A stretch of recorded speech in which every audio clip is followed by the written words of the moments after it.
we're all New Holland tractors. We change them, try to change them every year as long as the deal's right. So there's 19 on the farm.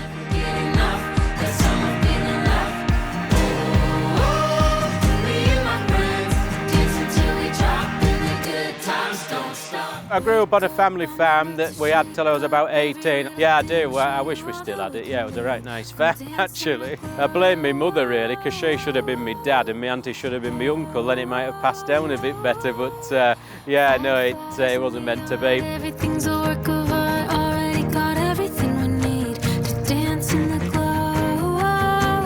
When I was 21, I progressed onto the main foraging machine, drove that for 2 seasons. And then ever since then I've sort of been out and about in the pickup, sort of keeping lads right and looking at work and bits and bobs like that really. Dancing till we drop and the good times don't stop. The good times don't stop.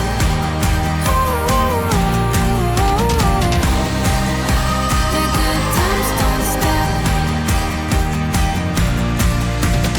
stop. Yeah, so I'm Richard Metcalfe. From Metcalfe Farms. We're at Washfold Farm here today. The farming operation itself, so we've got 1,200 cows here at Washfold, and that's running through a rotary 72-point rotary parlour. Yeah, so Philip runs the dairy side alongside his 2 sons, Robert and Nick. Robert looks after more like feeding up mechanical, anything breaks down, he's very good. And then Nick is more in amongst the stock, he's more of a dairy, like a proper dairy man. So all the slurry comes out of the dairy side and straight through into, we have an AD plant which runs a gas generated electricity. What else do we have on site? So we've got the wagons. Yeah, there's Brian in the haulage office, he sort of started that. And then his son's come on, Thomas, so he runs that alongside him. Sort of specialist, a lot of plant and machinery all over UK and Europe. We've got a Truck Technics, which is another business. Started up when we got a few more trucks and we couldn't just get around servicing them on a Saturday and a Sunday when they were back in the yard, so we set that business up along with another fella. So that does all our own servicing on the trucks and cars as well, so it'll do MOTs and servicing from cars right the way up to our heavy haulage trucks. Yeah, so we've got Russell's New Holland dealer on site. They just rent the workshop and yard off us. It works very well, so when we order our tractors, they'll get them delivered straight here from Basildon, PDI'd out to us. Yeah, so we started quarrying about 5 years ago, and we just started with contracting lads on quiet days, wet days, hired a crusher, started crushing limestone, and then we just couldn't keep up with demand really, so we ended up buying the machinery, employing someone to run that kit, and then next thing we had 2 men, and then now there's 5 full-time staff in the quarry, plus my father does a lot. He likes to get on. If he's not riding around on a 419, he's not happy. My great-grandfather came here in 1940, started here at Washfold, and he was milking 18 cows at the time. Yeah, so my granddad followed my great-granddad Frank, so he was John.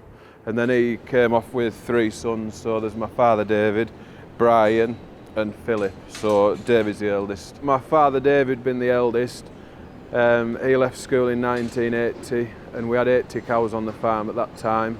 And then his brother Brian and Philip left school following that, and then that's when we got into agricultural contracting, 1987 we got going with that, and that was just with a New Holland 819 with a Gardner engine conversion on. So yeah, things have changed a little bit.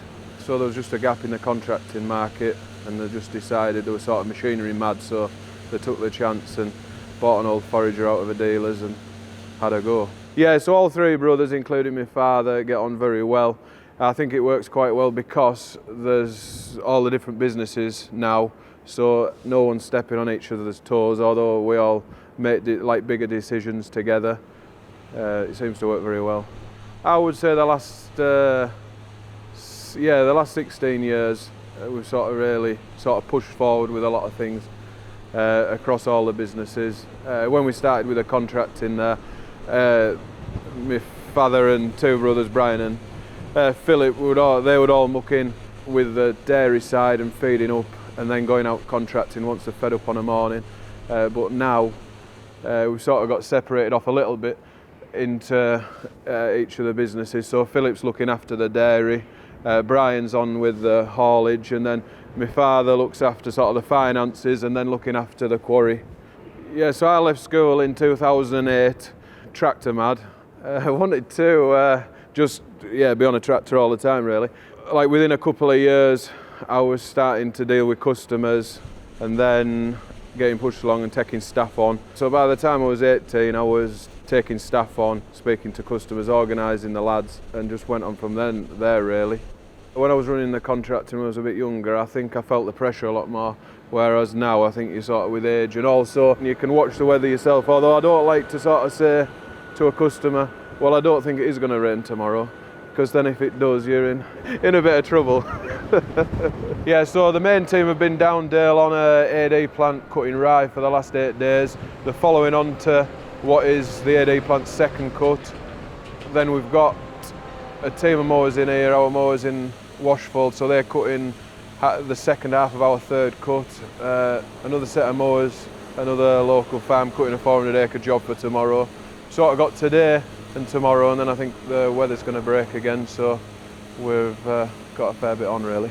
I'm Dan Winter, and I'm sort of like a field manager, foreman sort of type of guy.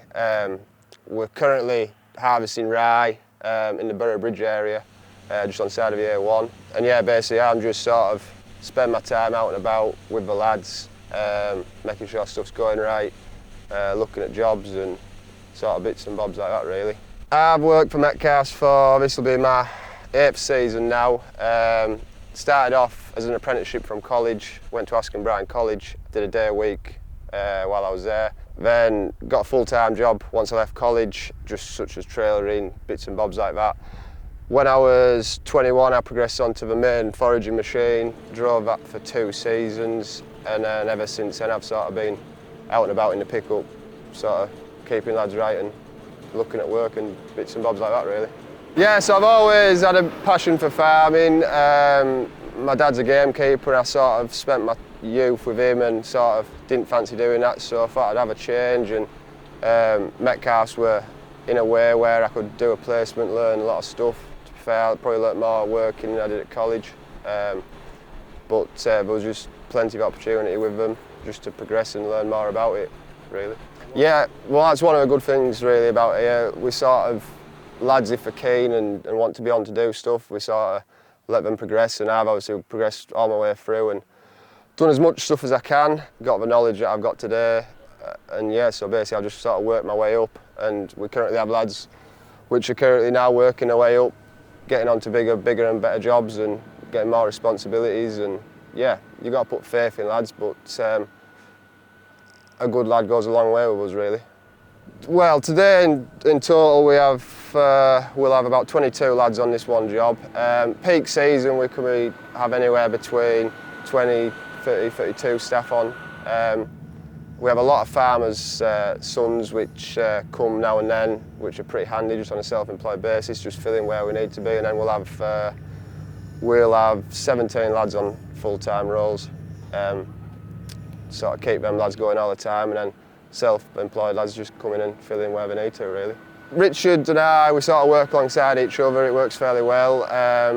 He'll get work booked in, I'll get work booked in, we'll talk and then we'll decide what lads we need. I probably do more sorting lads out, getting lads into work, knowing how many lads we need, messaging around, getting lads in than Richard does, but then Richard will do a lot more with the farming side of it, like our own farming side, our contract farming. He does all that sort of work, and I'm solely just sort of with the foraging harvesting teams and with the slurry. Every day it just progresses and progresses. We're sort of trying now, focusing on like precision shop and sort of going forward instead of going backwards, better machinery, doing a better job. It's fairly changing times all the time, so I think we're just trying to stay on top of the game all the time, and that's just meaning we're just progressing more and more every season really. So I think farmers are sort of more pushing to make better silage, making sure the job's done properly, because like someone once said to me, You can skimp, you can try and rush your silage, but if you make bad silage, you've got to look at that all winter. Really, farmers that have the perspective where they just want the job done properly, in a timely frame, in the right conditions, with the right gear. All it comes down to is their milk yield. They're trying to up their milk yield. You don't blame them. At the end of the day, they're dairy farmers. Their farm makes their money off the milk. So what we do in the fields is very, very crucial to how their year goes, really. We have a growth most years of customers, but we are seeing more than growth in customers, we're seeing growth in our customers expanding, such as dairy farmers now starting to put such as multi-cut systems in place, putting maize into the rations, so our maize acreage is going up. Our client basis on the maize might not be going up, but our acres has shot up because a lot more dairy farmers are trying to put the goodness into the feed with maize instead of just grass and straw, really. So I'm Ben, work for Metcalfe Farms. Just on cutting some grass today, 160 acre to cut for a digester that we've been doing for a few years. There's 60 acre at this block in particular, and then there's 2 other blocks further down the road. So I grew up on a family farm that we had till I was about 18. I think 2009 we sold. There wasn't really a time when I thought we wouldn't have it growing up. Obviously it isn't with us now. Yeah, I do. I wish we still had it. Yeah, it was a right nice farm actually. I blame my mother really, because she should have been my dad and my auntie should have been my uncle. Then it might have passed down a bit better. But yeah, no, it wasn't meant to be. But it's like anything, isn't it? A lot of people, you know, as the family tree spreads, there's a lot of places probably going to go through the same. You know, you've gone from brothers now to cousins, and it's only going to get wider at the bottom, which is a similar story to ours. Gone but never forgotten. Metcalfe's did do the silaging for us in the later years and whatnot. Probably since then, I came on to Metcalfe's in 2015. Was at other various contractors, and they've been 9 years now, yeah. Yeah, so this is the first 340 we've had this year. We've normally stuck with the 315s. I think this got released maybe last year. I don't know how come we've ended. I think Rich wanted one and that's why. But we still run the other 2 315s alongside it. But I was a bit sceptical at first with it only been like 25 more horsepower, or that's what the sticker suggests. But I think the bottom end, the torque on it's a lot different to the 315s.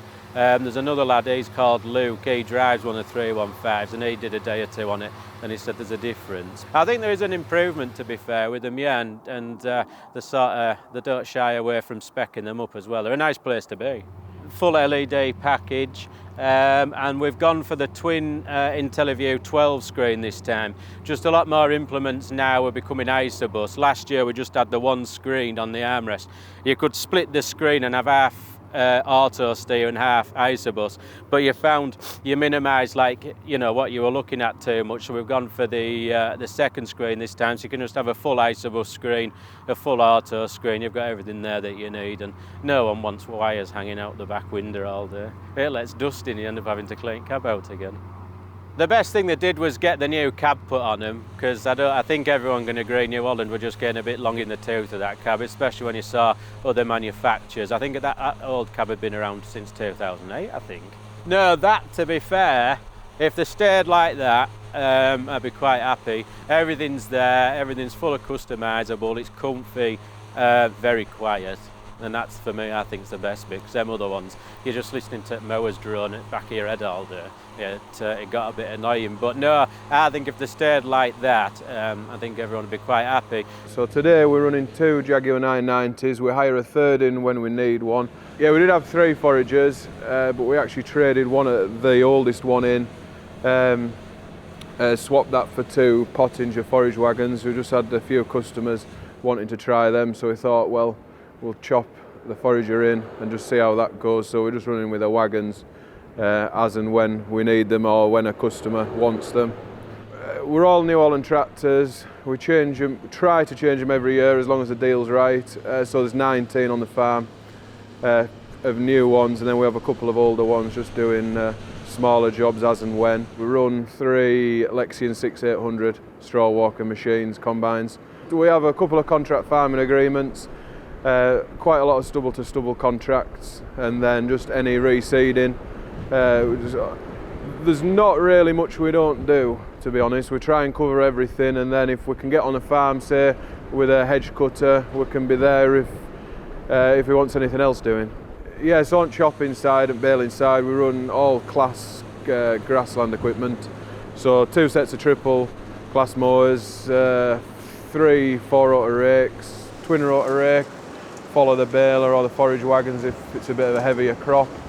We have the main of the fleet Stewart trailers. They're very good trailers. They seem to, we're running them. We used to run trailers 2 years, shop them in for new, but now the cost of them, you can't just change them for the same money. So we're on running them like 4 years, where I find the Stewart trailers with that paint work, they seem to look a lot tidier to sell on, and there seems to be a market for them as well, even though the customers may be paying a premium for the second-hand ones.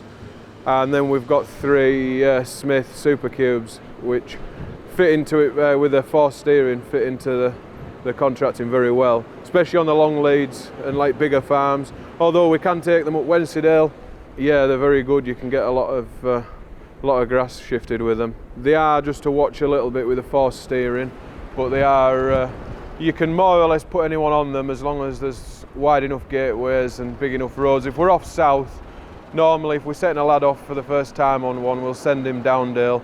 We'll not send him up to a 50-acre job up Wensleydale and just see how he gets on. But start lads off when they come onto Stewart's, and then I think, oh well, he'll manage it, and then hopefully they take to it. But once they're away with them, I think anyone can really drive them.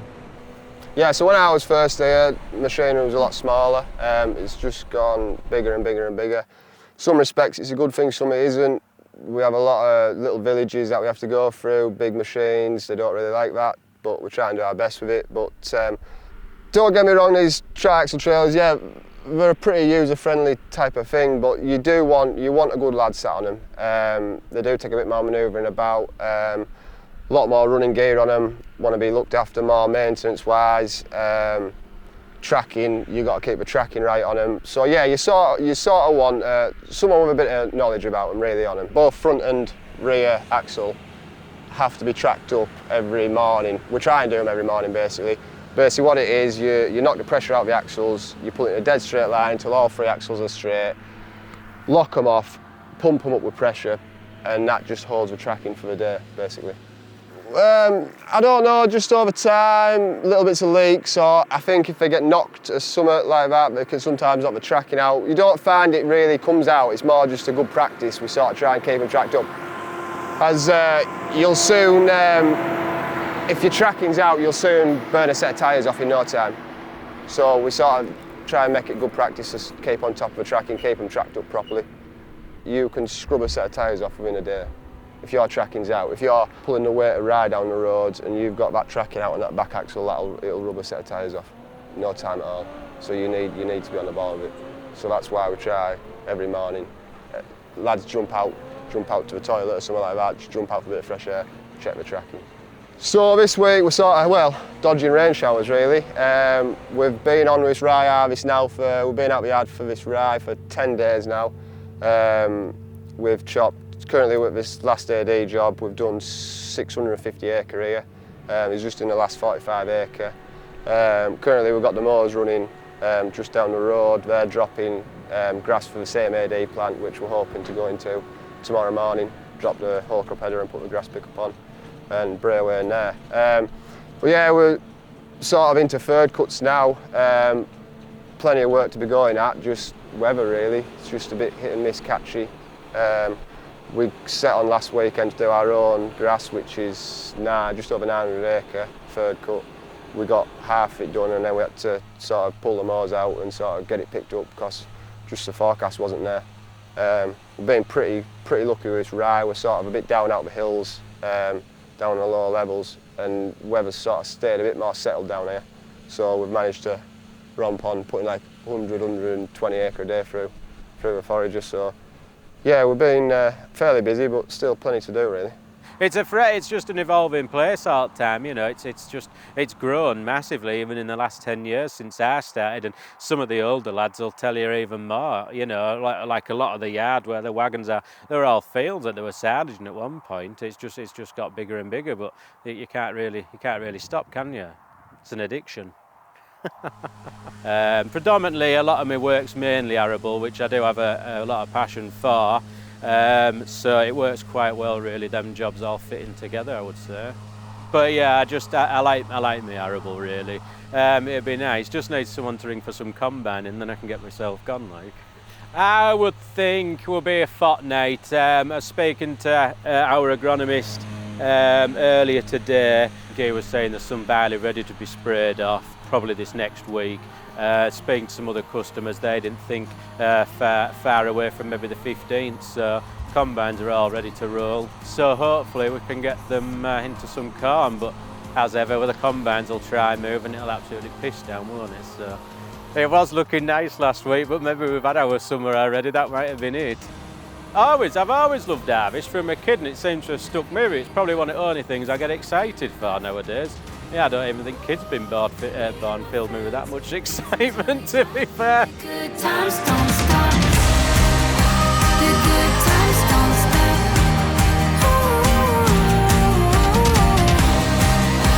The good times don't stop.